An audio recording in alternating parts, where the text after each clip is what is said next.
Theme ইনস্টলের পরও দেখা যায় মাঝে মাঝে আমরা যেই অপটিমাইজেশনটা চাচ্ছি আমাদের ওয়ার্ডপ্রেসে কিংবা যেভাবে কাস্টমাইজ করতে চাচ্ছি সেভাবে কাস্টমাইজ হচ্ছে না, কিংবা অন্যান্য ডেভেলপারের হেল্প নিতে হচ্ছে, কিংবা নিজেরা অনেকভাবে ট্রাই করে প্রোগ্রামিং করেও আমাদের পক্ষে করা সম্ভব না।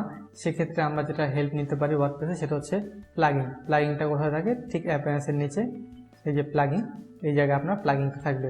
এই প্লাগিং কি? প্লাগিং হচ্ছে আপনার ওয়ার্ডপ্রেসটাকে আরও বেশি সুন্দর করে তুলবে, আপনার ওয়ার্ডপ্রেসটাকে বিভিন্ন ধরনের কাস্টমাইজ করতে হেল্প করবে।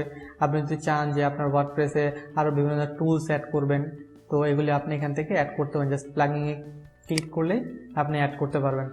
তো নর্মালি আমি এখন যে প্লাগিংটা ইনস্টল করে দেখাবো সেটি হচ্ছে পেজ বিল্ডার। তার মানে আপনি ড্র্যাগ অ্যান্ড ড্রপের মাধ্যমে যে কোনো পেজ এটাকে ডিজাইন করতে পারবেন। সো পেজ বিল্ডারটা কীভাবে ইনস্টল করবো আমি এখানে, আর পেজ বিল্ডারটা কী এবং কী কাজে দেয় সেটা আমি আগে দেখাচ্ছি আপনাদেরকে।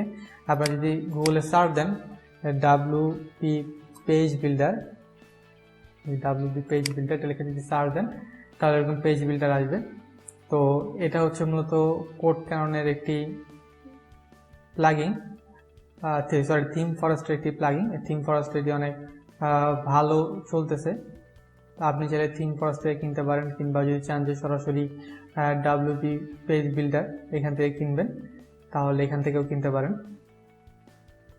এই যে WP ব্ল্যাকবেরি পেজ বিল্ডার, যদি এটাতে ক্লিক করি এটা হচ্ছে পেজ বিল্ডার, যেটার মাধ্যমে আপনি ড্র্যাগ অ্যান্ড ড্রপ করে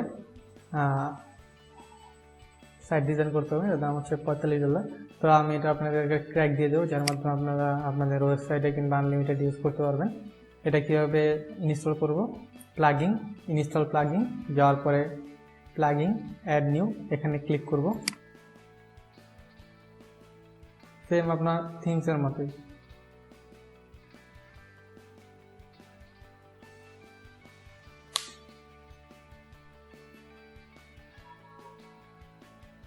এখানে অনেক প্লাগিং আছে, আপনি চাইলে সার্চ দিয়ে আনতে পারেন। আর যদি ফ্রি প্লাগিং ইউজ না করে আপলোড করেন, আপলোড প্লাগিং, এটা আপনাকে যে কোনো একটা জায়গায় রাখতে হবে। যে পেজ বিল্ডার আমি এটা রেখেছি ডেস্কটপে, তো আপলোড প্লাগিং এখানে ক্লিক করব, তারপর চুজ ফাইল, ক্লিক, তারপর হচ্ছে আপনার ডেস্কটপ,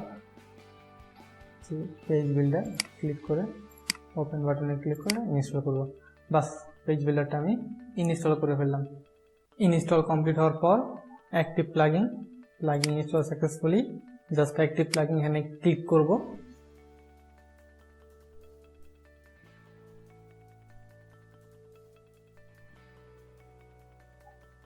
WP পেজ বিল্ডার এটার যে প্রোডাক্ট লাইসেন্স, এখানে যদি আমি ক্লিক করি তাহলে দেখবো অটোমেটিকলি প্রোডাক্ট লাইসেন্সটা নিয়ে নিছে, আমার আর কিছু করার দরকার নেই। তো এইভাবে হচ্ছে আমি একটা প্লাগিং এখানে ইনস্টল করব।